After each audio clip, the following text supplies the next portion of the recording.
Hello. Hello. Hi, it's our first official live. So exciting. Woo! So happy to be here. We were just watching the stream with Jess before this, and we're really Yeah, excited to dive in and share a little bit about ourselves and about our process through this 7-week series. we're going to talk all about licensing and introduce you to this magical world that we love so, so much. So, Alana, why don't you tell the people who the heck we are? Yeah, well, I'm Alana. I'm one half of this duo, and we together make up the team at GoodType. And this is crazy. GoodType actually is a community. You would never believe what we love at this community. We love type. We love type. Imagine. It's Imagine wild. that. I know it's a crazy name for such a community, but we do a lot of education and help other artists to build businesses. But we also are artists ourselves. We're graphic designers, lettering artists. And so you're going to see a little bit of that in this series.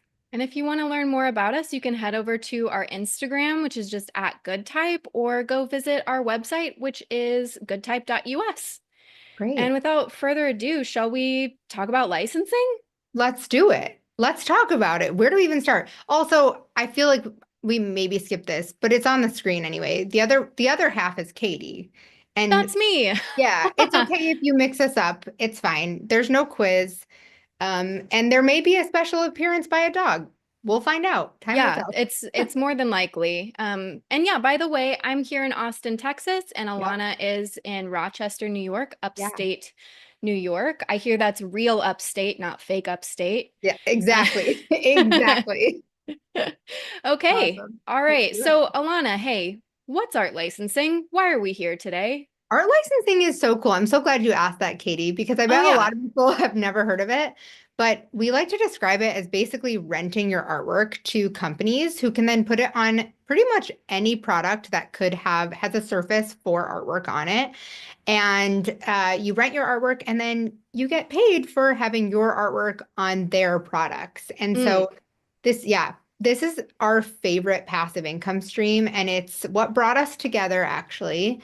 And so we're going to be sharing more about how that industry works because it's really different than traditional freelance, and then showing you how we create artwork that actually sells for art licensing. Yeah, a lot of people get into this industry probably in the same way that we did, which we just were selling our own greeting cards and our own stationery and products, and we were having to produce them ourselves. And Alana was producing with some manufacturers overseas. And, the logistics of all of that stuff is nuts. If you've ever tried to produce products like that on your own, it is a full-time job, and both of us have like cabinets and cabinets full of old work that didn't sell. You have to hold your own inventory and all your products, which is, it's cool to be able to have gifts for somebody anytime you got to pull out a card or a gift. But when you have a small house like mine, like 800 square feet, it's a bit of a problem. So Yeah, we both found art licensing and realized that we could sell our art to people and they would actually deal with all of that stuff for us. So they do all the the production and the best. manufacturing, they do the marketing, they're doing the selling. It's basically the best situation for us since all we have to do is create the art Yeah. and they do the rest. It's like what Michael Scott describes as a win-win, win-win-win Win, situation. win, win. Everybody wins. So Everybody art wins. It's licensing is perfect. super cool. We'll get into some of the details about it. But one really important thing that you should know about art licensing is that the portfolio is a lot different than what you're probably used to if you've done some freelance work on the side, like custom freelance work for clients. So usually in those situations, your portfolio is something that you create to show examples of the type of work that you can do. So you show stuff you've done in the past, but it's custom for that client. So nobody's going to want to reuse that same work. They'll just say, oh, that's a cool example. I want something like that for me. But with art licensing, we like to think of it like a menu when you go to a restaurant. So you look at the menu and you look through all the things that you can order and you pick something off of that menu. So we create pieces in our portfolio that are ready to go. Clients can come in, look at the portfolio, and pick that piece right out of our portfolio and slap it on their product. There might be a small adjustment here and there, maybe a color palette thing. Maybe they want something to move a little bit to the left, or we have to resize for the product. But basically, we're making stuff ready to go. So that brings up a lot of questions about like, how do we know what to create, right? Yeah. So, Lana, do you want to talk for just a second about that? Yeah, so and you can see my screen. You can see we're starting with a couple holidays. And so for us, because we come from the world of graphic design and hand lettering, one really great way for hand letterers to get into this is by using something text heavy. And so for us, that was immediately greeting cards. Not to mention Katie's like a wizard with copy. She's a wizard, Harry. But she's really good at copy. So this is like a perfect fit. But it's a really great surface area for us to play with type. And so these are not very type heavy, but greeting cards was a really great fit for us. And so since we're going to talk about greeting cards today, I'll start there. But when you think about what you're creating for a greeting card, you're going to be making something for a birthday or any occasion where you'd send a card. So a thank you card, a holiday, Christmas and Hanukkah. Apparently, Halloween cards are like a newer thing. Like I've never sent a Halloween card, I but I love may a like, card for I Halloween. mean, I love candy. So There you yeah, go. let's celebrate. So like Yeah, just stick a anything, little bit of candy inside there and yes, Alana's yes. happy. So we really focus a lot on greeting cards, but we really have to think like something that would work on a t-shirt isn't going to work on a greeting card. Like you're not going to put happy birthday. I know it's a very niche market, but like most people are not buying a happy birthday t-shirt. Like that's a very novelty niche item. And so when we're thinking about what we're Here going to comes my create, dog. yeah, we think about what holidays are popular, and birthday is like it's always in season. It's literally always someone's birthday. So today we're going to focus on a birthday card design. But it's just so important to think about the context of what holiday you're talking about or what you want to be making. And so birthday is a great place to start if you're like, I do want to get into art licensing, so I'm going to start with birthday. And while Katie is wrangling her dog, I think what I'll do, I'm throwing treats on the floor for him to distract him. I'm so glad we thought of that. Um, Yeah. so I'm going to actually just dive into just walking you through what I have set up in Illustrator to start, and then Katie will chime in with questions and pointers. So if you have anything in the comments that you're like, oh, I definitely want them to talk about this, let us know. But I'm just going to do a brief overview. Does that work, Katie? So far, I'm already seeing people asking about how to find brands to license with, and we Great. will We will definitely get be there. covering Yeah. that for sure. We've Love got these questions. Keep them coming. we've got 7 episodes of this, so stay tuned. So you can see here, I've got 3 greeting card designs, and we're going to make the fourth one today. I'm certain we won't finish it, but we will make some progress on it. And this is all sort of part of a collection. And I'm using the same style for each one. They have different colors, different motifs. They have a different holiday, but they kind of all work well together. So we're going to stick with that and make a birthday card today. You'll also notice they're all vertical. And the reason we do that is because if you go to literally any store, you're going to see most of the cards are stacked vertically. So we're going to keep that in mind. And then I'm using this like symmetrical design, which is really fun, and just a nice way to create something, and especially in a series. And so I've got these set up here just so we can reference them. And then I've got my sketch here and then a boatload of colors over here. And I thought, because I find this really helpful, especially on videos like this, is to walk you through what I do in my process. So the first thing I did was I did a pencil sketch, and then I just imported it in and put it on its own layer. And I'll show you that in a second. But I have so many colors. I've narrowed it down to this one to start with, but I just wanted to show you how I kind of save these colors for later so that my artboard isn't this messy. Excuse me. And what I've done is I've grabbed all the colors and then I just right clicked on the little swatch hamburger menu and I just made a new swatch group. And then Easy peasy. easy peasy lemon squeezy. And then what I'm going to do is just go to select all unused while they're still on my Mm. boards. And I'm going to say goodbye bye. Bye Yeah, I bye. definitely used to go and individually delete all of those. Absolutely not. The funny Yep. thing you'll notice about watching two of us work together is that we do things differently in Illustrator too. And actually, Mm-hmm. Katie uses Photoshop more than I do. And so if we have the same assignment, she's going to go to Photoshop and I'll go to Illustrator. So it'll be interesting throughout the series to see how this plays out. But now I'm going to Yeah. delete these. The other thing I want to make note of is that these are all global colors. And so you can see this check mark right here. That means that if I want to change this color, I can click here and it'll Uh, update everywhere I use the it's my color. favorite.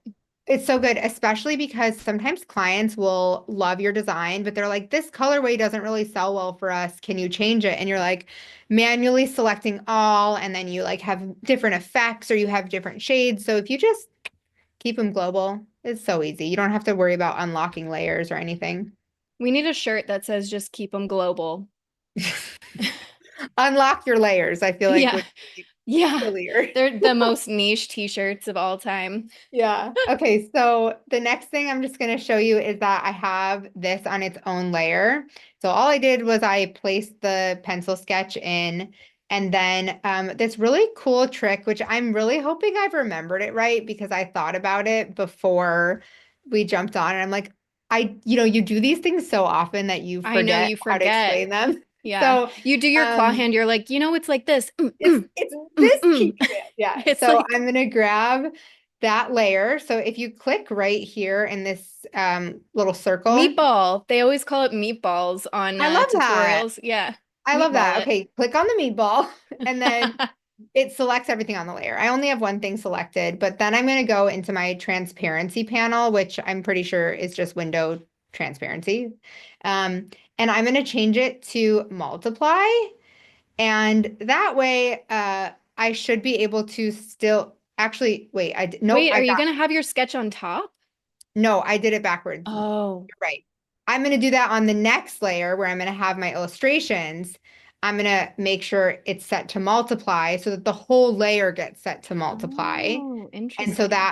that way they don't actually multiply on top of each other. They only multiply to the sketch because it's applied to the whole layer and not individual objects. I think that's right, but we'll find out pretty Great. I quickly. always just cover up my sketch and then I have to like keep toggling it Right. on and off. Yeah. So So if you have multiply, but it's applied to the whole layer, you shouldn't have any issues. I And then feel I'm like going to I'm gonna lock. learn so much during this series. I'm You know what? excited. I hope so, but no guarantees. Um, so yeah, I guess should we talk while I zoom in here and start getting to work? Yeah. Are you gonna put a ruler on? Oh, I'm do curious you if you want work me like to? that. I'm just curious since it's symmetrical. Are you gonna rule it up? So what Because I was that's the gonna do, first thing I would do is go right down the you center know and what? be like, oh Let's yeah. let's do that. So this is how I do my rulers. First I like to get a center rule. So I command R and I like to have my artboard selected and then I get my ruler right in here. Get it right in there. Right in there. And then I also make sure that I have smart guides on, which I can tell. Yeah. So that's actually I learned this one from the Hood sisters is it'll like help snap things and I love that and it'll give you a little guide. Sometimes I hate the overlay you get, but it's fine. The other thing with guides is that if I wanted a border on the outside, yeah, I can see my multiply is working. I'm very excited. So this is not where it needs to be, but um let's make a rule for like a quarter of an inch in or whatever. And so I'm going to go to path, oop, path and go to offset path and we're going to take it in like exactly that much, but the other way so that I don't bring anything too close to the edges. And then you can go and you can Mm, take this shape and turn that into a rule. we love it. And This is the stuff that makes me tingly. the problem is I don't remember what the command is for that one. It's like, yeah, I don't remember the command Object. either. Wait, I just saw it come up. It was like make guides, Yeah, maybe? yeah, yeah, yeah, yeah. Object. We're Wait, gonna find it. Make it guide. was in You just here. right click. Yeah. I don't think there's a shortcut. So now I have this Okay. beautiful guide. Look at that. So I'm not going to get Ooh, anything too close to the edge. beautiful, beautiful, beautiful, beautiful guide. So here's my question for you. She's That just gonna was not even acknowledge I'm it. You know what? Your She's voice so is so used to beautiful, it. but I'm so used to it. So my question for you is when you're doing this, would you be working in black and white or would you be working in color? Sorry, I just saw Ryan's comment that says, "Don't make me sing," you know, from SNL. I love SNL is the best. Okay, I'm so sorry. I didn't even hear what you asked me. Let me think. Oh, would you be making the shapes in black and white or color? Because we kind of know the like general idea. I like to plot things out in color just so I Yeah. like start seeing the amounts of color and can like decide Yeah. if it's feeling in the right realm. So in this type of project, I like to do that as well. But on another type of project where like we're working on something right now where there's a lot of strokes, everything has a black stroke on it. And so I'm only working in black and white because like just the inside of the shape is changing. So I think it kind of depends.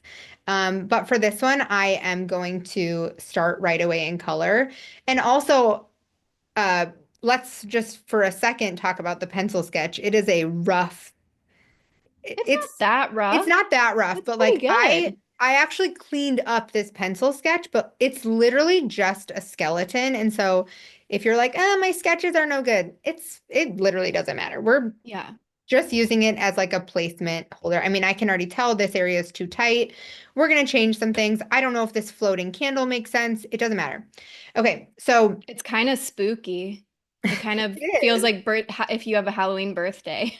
So the Let's the get even more problem niche is with it.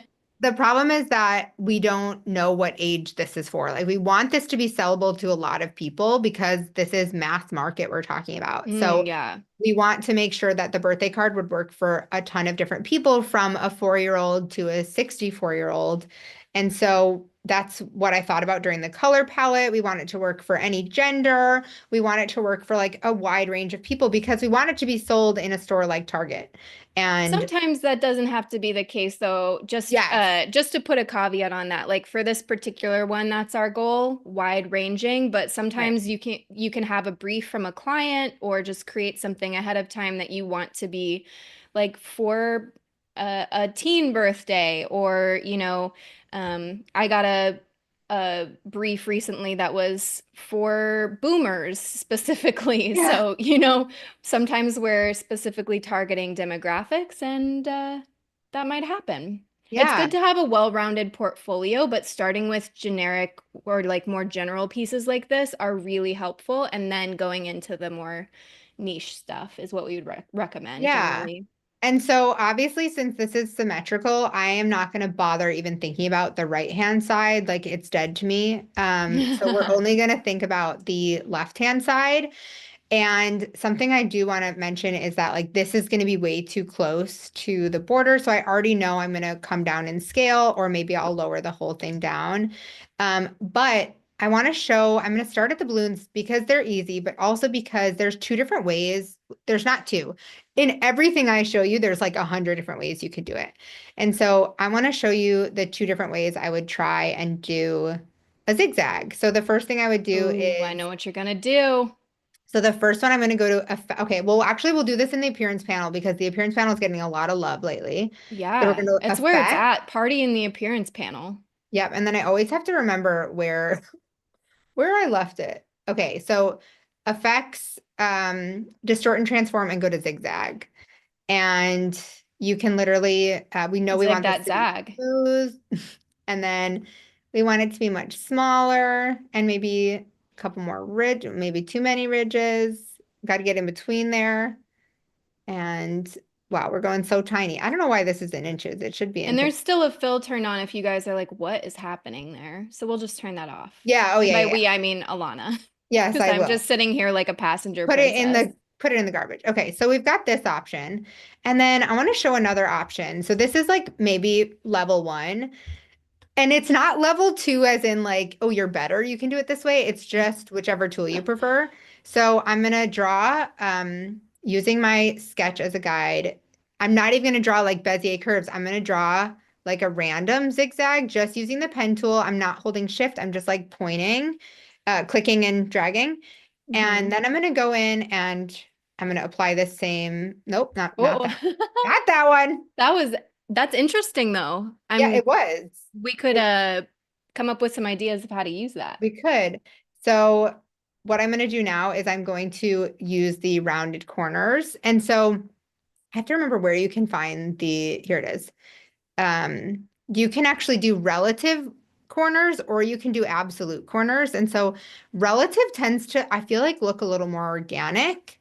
And absolute is like more perfectly round. So I'm going to go to relative and I'm going to make sure I have all the corners selected, although usually I like to hand pick them and make sure you have the direct selection tool. And then you just like click on this. It's probably hard to see because this layer, I'm actually going to change the color of the layer selection from green because I think green's the most difficult to see.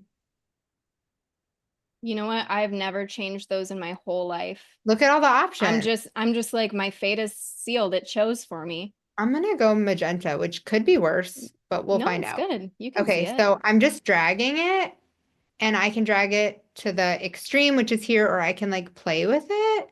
I like it at the extreme, but then I can also go back and like adjust individual ones by the direct selection. Um, if it'll grab it, if I have the right one selected. Yeah, Oh, so you I can love adjust. these corner features. These were not there when You I know, first started learning Illustrator. same, but also they might have been there. Like I just Were don't they? think, I don't I feel know. like I would have learned about that. I I think it feel was a like later thing. I feel like rounded We're corners was a old. later thing, but the Yeah. appearance panel's been there for ages and we just never paid attention to it. Yeah. Um, so I just wanted to show those two ideas. I don't know which one we'll go with, but for now we'll leave those like that. And then I feel I like think with, your husband's in the chat. is he is he Greg saying Griffo. is he He saying said nice things? she zigged before she zagged. She should have zagged before she zigged. Everyone say hi to Greg. Husband Okay. alert. No pressure now. Okay, so for the triangle, Katie, how do you make a triangle? I do that and then delete a corner. Okay, I was just wondering if I Or I'll do, can you do this from this, is the star or the polygon okay, tool, the that's other my one? favorite tool. Oops, that's upside down. That's my favorite tool in probably all of Illustrator. What? The The star? star, Yeah. obsessed. Like It got way cooler lately. it did. It's gotten a glow up. We're gonna like leave this for now, but you get Wait, the idea. doesn't it go the other way? Yeah, because it turned the triangle the other way. Because it's squeezed in. Yeah. Oh my God, I've been drawing them wrong my whole life. This is why we're business partners. That's hilarious. I Yeah, because mean, it squeezes in and then it comes out it where would the also little be the same color. air hole is. Yeah, that's correct. Wow. The more Yeah. you know. The more you What's know that the tagline of? about how balloons work. And then you Um, can see because I have that whole layer on multiply, I can actually see what's underneath it. It's glorious. 10 out of 10. Okay. So I'm gonna go over to the star tool and then you probably know this, but you can click and make a star. You can hold shift to keep it where it's at. And then you can just add more points. mm, I want 1,000 point. How many points is too many It looks like points? for this size, It you can go tops to out at 20. 20. Okay. I don't know if it changes for each size, but I want this to be like I do love this one, but I also want to do one that's like more organic and wonky. But you Mm. can go in and do that yourself, and then you keep some consistency, like with it not looking kind of wild like that one. But maybe we want that. So I just wanted to show that off Ooh, and and then you could play round with it. the corners with your corner tool. Yeah, so if I click and I round all the corners, it's gonna look not at all like we want. So you'd have to go in and manually grab the corners that you do want to select, which is no big deal, especially since half of this design is just gonna be a duplicate, which we love. Mm-hmm. So you could round just some of them. And then the other thing you can do is you can grab this point and you can change, um, I guess it would be like the circumference, maybe diameter. I don't know. Back to math. You change the circle, and now we have a cute little star. I mean, Love I just it. love it. I love it. Okay, so let's see what other feature we can work on. And Katie, are there any questions about licensing that are like a good segue? Well, we can talk about how we get clients if you want to go that deep. That's the one we have so far. Everybody else is just Okay. following along and partying with the process. Love that. I'm gonna do the cupcake, but yeah, if you guys have I don't know why I keep selecting that one when it's clearly not what I want. Specific questions about the process or about greeting cards in general, we will definitely Hmm. get to finding clients for sure. Katie, how would you go about making a zigzag like this? I'm just curious so that I know if I would Just do on the top, differently. I would probably do it the same way you did the balloon string and then like join the corners. Yeah, so I'm actually going to use the exact same thing with the zigzag, but then I'm going to pathfinder, um, or manually join the corners. So I'm going to go back to that um, appearance panel. I'm going to make sure it has a stroke. I'll just do 1 point and then zigzag, and we I want love how like, much we're using the zigzag already. We've like barely started and we're in the zigzag panel, man. love it. It's where it's Zigzags at. are great. There's so many options. I like the way you drew your icing. It's kind of floppy. It's I like a feel very like loose she's icing. she's a vibe. Yeah. Yeah, she's not messing around. I Yeah, for that's gonna be a sure, tasty, creamy icing. you know, this is an important discussion because Katie and I do not have the same taste in dessert, um, which is important to note. But what I'm going to do now, and this is like sort of a destructive way of working, but I think it's important to show all the different ways I might approach doing something like this. I'm actually going to outline this stroke, and so I can just go to Object, Expand Appearance, and then now I've got from it being aligned to actually being a zigzag with all the anchor points, and then I'm going to go and so I'm not going to outline the stroke. I'm just going to expand it. So I'm going to remove that top piece. I just deleted it. And then now I'm going to join here and then even it out by removing an anchor point. And the pen tool, I feel like is definitely the most intimidating tool, but there's so many ways to get better at it. And I do really love it. Just making life easier on myself. Oh, I did it. I did Oh, one yeah, thing. just delete that last one. Yeah, there you go. There we go. And that way my life's way Nice. easier. And then I can just delete this We have a anchor really point. good question in the chat that says they want to hear about how we balance our personal style with creating work that's marketable for Oh, licensing. yeah, that's a loaded question. I love it. We're literally writing a book on how to find your personal voice as an artist right now. So we're like deep in the thick of that. That'll come out in the spring of next year. Mhm. Um, but it says easy, sell your soul. Yeah, Exactly. so obviously we want to find the sweet spot between what feels really authentic and good and fun to you because like that's the whole reason we're artists, right? And what feels good to like a mass market situation. So I think it's a lot of trial and error. You have to make a lot of work and know yourself really well and know, yeah, what just feels natural and what feels good. We were talking to Chrissy Mast the other day, and she, if you don't know her, you should check her out. And she's killing it with art licensing right now. And where was I going with that? She said, do you remember? She's cool. You should follow her. Um, she Something about oh, she just said like she sits down and she has such a short amount of time because she has a lot of kids and a lot of life she has a stuff to lot do. of kids. How many kids does she have? I I think feel she like has it four was kids, but she has like they're all little itty bitty babies. yeah, and Alana has kids too. So you have a short amount of time, so that's Yeah. already a restriction. And then she just says like I'm gonna draw a dog, not the way that I saw somebody else draw it. I'm not looking at a Pinterest board and trying to copy something. I'm not trying to draw it in a specific style. I'm just going to draw the dog how I would naturally draw it. And then that's going to be the end of it. And so she like just doesn't overthink it. And I think that's such a good exercise because even though you're like, oh, I just drew such a generic dog. No, you didn't because you have a non-generic brain.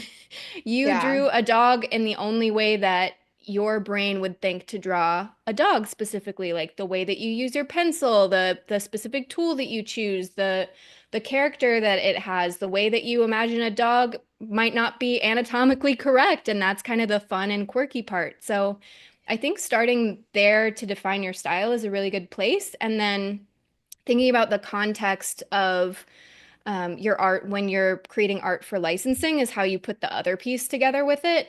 So you don't necessarily need to change your style. Just think about the context and like the audience that you're speaking to, if that makes sense, when you're creating your art. And that's a really good way to marry those things. I think what we loved, first of all, I just want it to be known that I hate how this one's turning out, but I'm going to trust the process.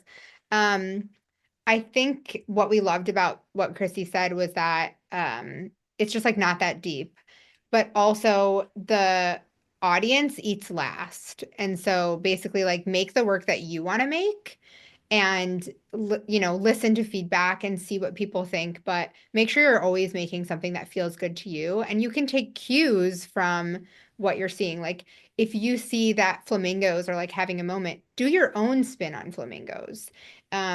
And I do think there's a balancing act, and I specifically have been in a lot of places where I've made work that I thought I was supposed to make that now looking back, I'm like, wow, that does not feel like a reflection of me at all. And so it's always evolving, and like you're always trying to figure out um like you're never going to be like, oh yeah, I know exactly what to do all the time. You're always going to be like Yeah, testing the waters and figuring it out. And that's kind of the wonderful thing about being a creative thinker. absolutely. I think that beautiful. Yeah, so Interesting. I'm hating how this one's looking for sure. But we'll see. Maybe I won't hate it so much in a bit. Are you thinking that the strokes will be involved in, No, okay. So no. then really you don't need to have that little indent, do you? Yeah. No, I don't. Let's get him out of Yes. here. Can you do that? And then do you not want to duplicate it because you want it to look a little Yeah, I want it more to look but organic? you know what? Since it is symmetrical, maybe we'll try another route. So I'm gonna take this bottom piece. Trust Move the it over. process. Trust the process. Maybe we'll do something more like ovally, where there's Yeah, like that's a good place two, to start.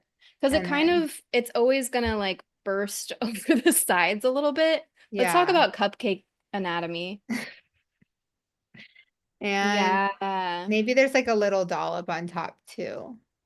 You know who's great at combining shapes The in, Pathfinder tool.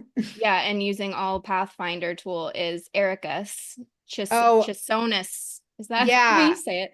We're like nicely friends with him, and I still struggle with his last name. Um, Ericus makes these amazing geometric animal designs, and we took his class, or I took his class. I You took it take it? online. Yeah, I Yeah. took it online. We took it at the last Adobe Max, and he's so smart with the way that he builds everything off of shapes in the Pathfinder. It was such a cool time watching him work. Yeah, and Yeah, I'm also liking that way better. he gave me, I mean, not me specifically, he gave everyone a really good idea for color. And Mm. do you remember what the rule was? Because He I just actually, said he was just like pick two warms and a cool, or pick two cools and a warm, and build off of that. so I think we've got three warms and a cool. So I think we might want to play a little bit. Maybe need to do some Well, adjustments. it doesn't just have to be two and one. Here, I'll write it in the chat. Erica Chisonus, I think. Can And somebody fact check that? such a fun fact. This is just like where the candor between Katie and I comes into play. But Katie was like, "Yeah, I met this guy. He's really great." And then we met him at Max because he lives in Austin where Katie lives. And she said he brought up Wegmans, which, like, if you know Rochester, New York, you know Wegmans. And she's like, "That's so random. What a small world. I wonder why he knows it." He's from like 1 mile from me. Like, he grew up right down the street from me, and we never met until we were in Miami at Adobe Max. So So small funny. world. And if you're wondering where we got these color palettes from, we Yeah, actually grabbed some palettes that we found in other pieces and sampled them. And so we'll mix and match, but that's a great place to start. And it's really not like some people are like, oh, you're gonna take a color palette. Well, that's where we start, and it looks completely different when you apply it to your design. So it absolutely is. It's just like where if I'm gonna start with something, there you can yeah, see what's already working and then adjust from there. And it literally you can pick like the best palette, and once you start applying it to your design or start right. using that as a place to start, it looks crazy because And it's all not, about the amounts and the ways that you use it. yeah, and you're not pulling like, okay, they have a neon green background, so I'm going to use a neon green background. We're just like, those colors work well together, but they're going to work differently in the way we do it. Yeah. Um, I'm going to do this flower real quick, and I want to show you, I'm Ooh, obsessed with this. fun. Do you know how I do these? Well, there are lots of ways to do it. So I'm Okay, excited to see what you're gonna do. so the way I do it is I go to Object Repeat, and I create a radial repeat, and it's just like the star tool. So easy. I'm like, I don't know how old this is because I just found out about it and I could not love it more. But what I love is you I can feel like also it like happened when the when the objects star on a shape tool, happened. that that would make sense. But one thing I really love about this, and I use this a lot in other pieces, and I'll show you right now, is I didn't realize that you could do this, but if you look at this piece, this is a JPEG, so it's probably gonna look a little blurry, but you can actually go into each petal and like apply changes and like details, and it'll apply to each one because you have it in a repeat already. So for example, if I go in here, hold on, I gotta find the top one. Okay, wait, double click it. There we go. So you're inside it. So let's say I wanted to like add, um, whoop, not that, but you got what I was putting down. You picked up what I was putting down. Yeah. Um, let's try a different color. I wanted to add this to each one. I mean, that's atrocious, but it works. That's so cool. That And is so so cool. the way I like to do it is I like to add a texture mask inside here.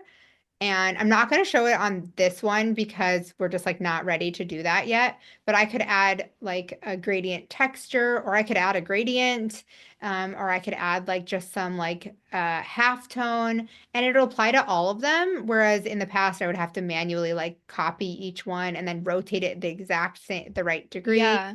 And so I really love that. But there's also another way you can kind of get that same effect, not for a repeat where you like click on one item. And it's the draw inside feature. Do you know about this one?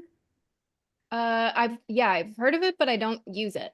Yeah, so it's basically a clipping mask, but I like it more for some reason. And it's just this button right here, Shift and D. But so I want to draw inside this cupcake. Let's say I wanted to add lines inside it to give it dimension. I could literally just draw, and I could go off. You see how it just Yeah, like cuts love it that. off? That That's so helpful. is so cool. And I find that to be really helpful, especially in this type of design. So I'm going to start to lower the opacity of Yeah. this layer, which is locked. So I'm going to unlock it. Thank goodness. It was bothering me. Was it? You It's should like, have said something. no, it's you. I'm the passenger princess. I So I think I have just to, wanted everyone to be able to see, but that's so much better. Okay. yeah. Um, yeah, let's do some more of these silly, silly little starbursts. Maybe I'll do one that's a Sure. little bit. Do you think they all need to be the same? I mean, that could definitely help unify things. Okay. Maybe keep them the same for now, and Yeah. then, well, actually, I think the smaller one should have less points Great. because that looks kind of crazy. Yeah. Okay. Well, we already know we're gonna like be really close to the edge there. And while I'm at it, I'm actually gonna grab this type, and if I can, oh, it's on the wrong layer, that's why. Um, I want the type to be consistent, and I think maybe this is a good moment for us to talk about using fonts in licensing work. Yeah. So my understanding is that I'm just making sure I've got it like where the other ones are, is that you can anything like Adobe fonts, you always need to read the license, but I believe that you can use any of this for If you product have a design. subscription, yeah, I think Yeah, so. and that's pretty epic because there's some incredible fonts available. Ryan, just tell us if we're wrong. Yeah. And we're But like if really you're screwing up. buying a font, you just need to check the license. And so we do a lot of hand lettering, but the way that Brandon Grotesque has like a choke, like since my first ever type class in 2008, maybe, it's like my comfort, my Yeah. comfort food. So I just wanted to use it because I hadn't used it in like 10 years. And I was like, wait, it's still so good though. Yeah. So, I shout out. always do hand lettering though. I don't think any of my designs in my portfolio have a font at all, just because I mean lettering's my favorite part. Right. So I feel like, you know, I don't really have a desire to use a font for the most part, unless it's, gonna be something really long, but usually a greeting card's pretty short. Yeah. Um, we should also talk about, does all of your art licensing designs have to be in vector? That's Because such a that's a good question that question. we get all the time. No. In Yeah. fact, most of our portfolios are in raster and that we've never had an issue. Sometimes Katie and I joke that like people will say to us like, "Oh, we need this in vector," and we're like, "But why?" And they're like, "I don't know. My boss told me I did." And they're Yeah. like, "Well, you better check with the boss because that's not right." Yeah. They're But like, I I heard one time I heard somebody say the word vector, and now I think that's what I need. But yeah. really, the only time you definitely need to work in vectors is when you know something's going to be blown up to very large sizes. Like, that's a really good time, or when you're not sure and you think it might be blown up super big. But when you're working on a greeting card, there like something that says happy birthday, it's probably not, nobody's gonna need to put that on a billboard, I would guess. So it's nice. Like Alana just likes working in vector because she works really fast and it's like it tickles her brain in a It specific does. way. But It's I like like working in raster because I love starting with texture and just like I don't know, just the process of like my hand creating the shapes like physically feels better to me. So it's really about what works for you. yeah, I feel like I'm just faster this way. I enjoy it, but it really depends on the project. So maybe we'll do a session where we're in raster and maybe we'll do some of them in vector. But yeah, I just really enjoy it. It does tickle me a little bit and there's no right or wrong, but a greeting card specifically, like nobody seems to, why would you ever need it that big? Yeah. It does So it does really help though if you do work in layers if you can. Some people do actually create things analog still, which is so great yeah. and amazing. It's just and they ask us all the time like, am I going to be having a difficult time when I try to license this work that I created a watercolor painting or whatever. And our answer is you should be fine just as long as you do have a few Photoshop chops in case the client comes back and says like, hey, I want this in another color, or can you move this one part around? Like maybe you could be able to do that if you have a little bit of Photoshop knowledge, but it's also a lot of clients will just like buy it outright and be like, it's great. And if you work that way and that's how you want to work, you can just say, take it or leave it. It just might, Yeah. it's just not as flexible. A That's the really only good thing. example is like when you go to like Home Goods or Marshalls or TJ Maxx and you see the cow. Like if you've been there, you know the cow. The Like cow. the Yeah. cow. It's on like every single art print and like that's not vector, that's a photo. And there's so many like acrylic painting type things and like those are not vector. And Yeah. so yes, it totally works. And I'm not sure why I think anyone who like went to design school or like learns about vector like assumes that we need to stay in vector. Um Yeah, it's really interesting. Like it depends on your workflow. Your husband wants to know, can you transfer a vector file to raster or a raster file to vector? Does he even know what those mean? He's That's so learning. I love that he's showing impressive. up. Like men love YouTube. So this is like the way to connect with Greg is to get on YouTube, I I think. We've think he also discovered just it. loves me, I hope. Well, I guess. Debatable. What was, I don't even remember the Can you question. transfer vector to raster or raster to vector?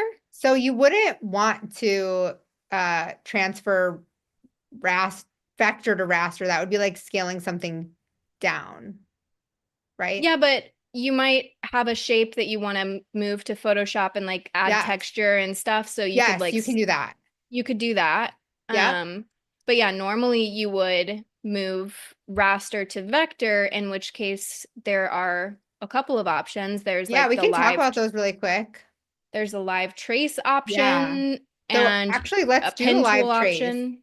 Oh, shoot. Yeah, so we're gonna, because I don't like have a file prepped, we'll use this uh what is this? A sketch? Okay.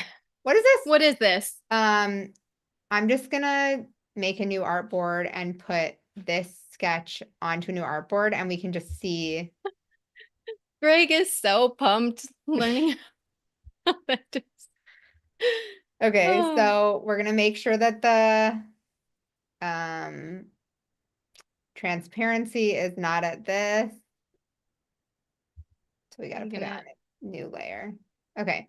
So for live trace, like I used to live trace everything and I was like there, then I would change everything about it because the corners wouldn't look right. Image trace has come so far. Ideally, you would like make the blacks black in Photoshop first, but I'm just curious, like let's see what happens. Also, the lighting in here has shifted and now I look like I'm haunting everyone. If you can even see my face, I look so dark. we Um, should be working on the Halloween one. we should. Okay, Oh, so looks good. looks perfect. It has come so far. No, but we can go in and we can adjust the settings. And I bet even with the pencil sketch, I bet we can get something. Yeah, yeah, yeah, yeah, yeah. Okay, too far, too far. Like that, Yeah. that is not like if I went over that sketch, brought it into Photoshop and actually made the blacks black, like that would be a really great starting place. There's still way more we could do, more paths because I mean, look at the detail it's picking up. So then, um, But the hard thing about it is it's gonna expand it into it's gonna keep the shape, lines. right. Yeah. And so the So cool thing you about won't have that, the fill areas, right? well, have you used the shape builder tool or the paint Oh, bucket? I've used the paint bucket, but the shape builder tool is newer too, so I'm Yeah, still so not super caught up on it. let's just play. Um, I love to play. so we'll take the balloon because that's a really easy one. And so we've got an outline. And so we could actually like this is not a perfect solution, but to prove a point, you could do the shape builder, which actually I love this tool. So you can grab like two things and turn them into one shape, or that one didn't go as planned. That's because it's one, they're Don't worry connected about down at that. the bottom. But you could bring these together, or you could use the paint bucket, which I'm Fill gonna it, I'm gonna fill it. I'm gonna find it. Hold on. I was just using it. Live paint bucket. And I think you could just like fill, hold on, I think you have to actually select something. So then you could even go and like Woo! merge those into one path. So it would just be like a very backwards process, but I think you could make it work. Interesting. Well, Yeah. thanks, Greg, for sending us down that rabbit hole.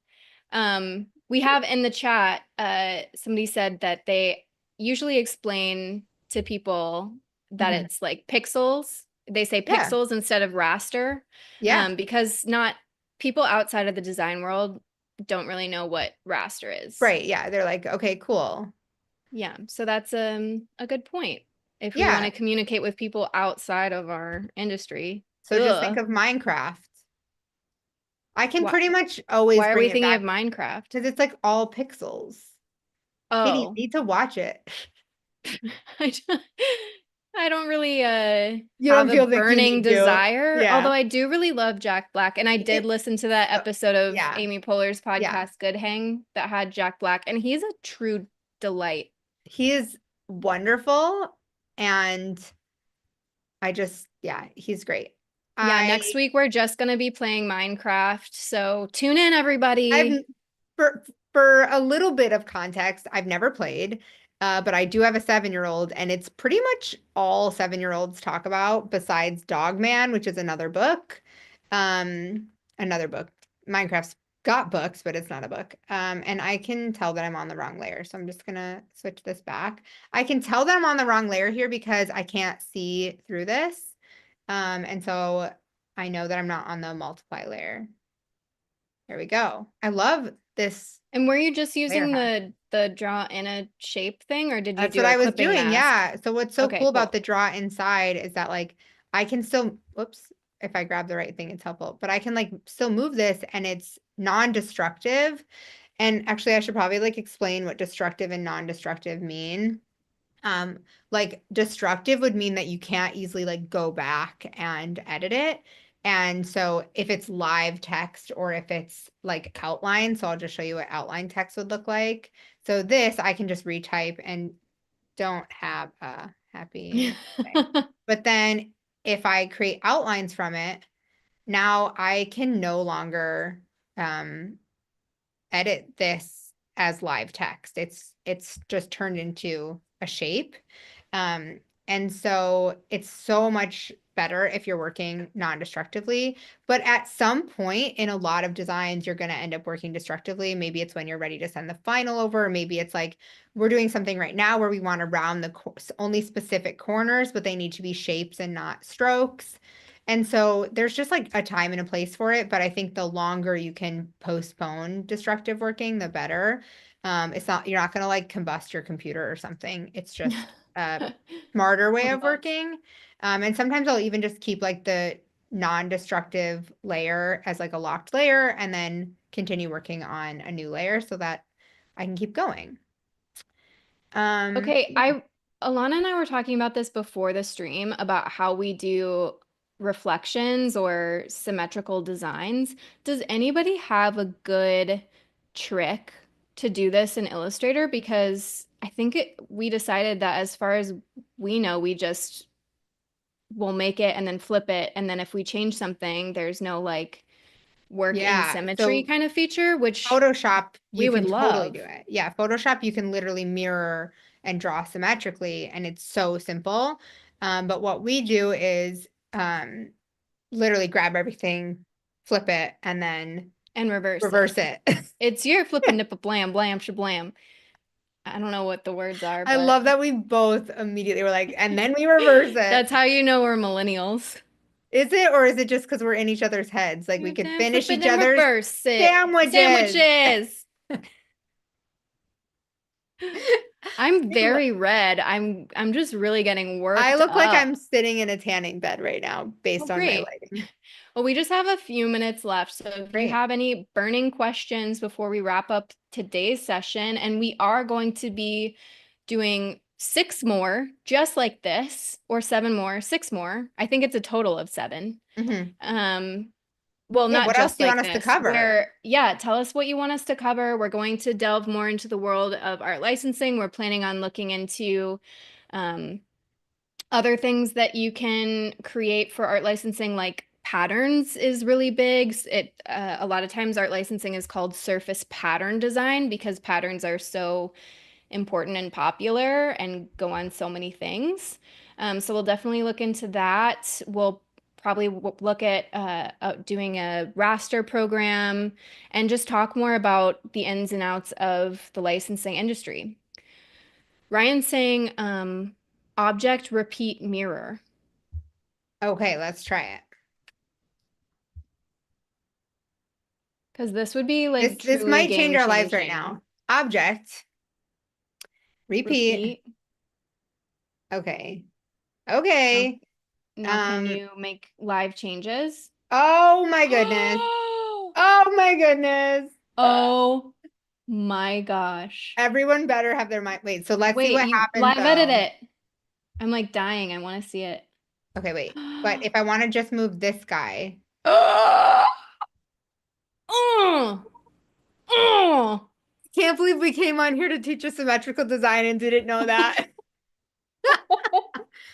Ryan, Wait, wow. that is honestly changing our whole lives.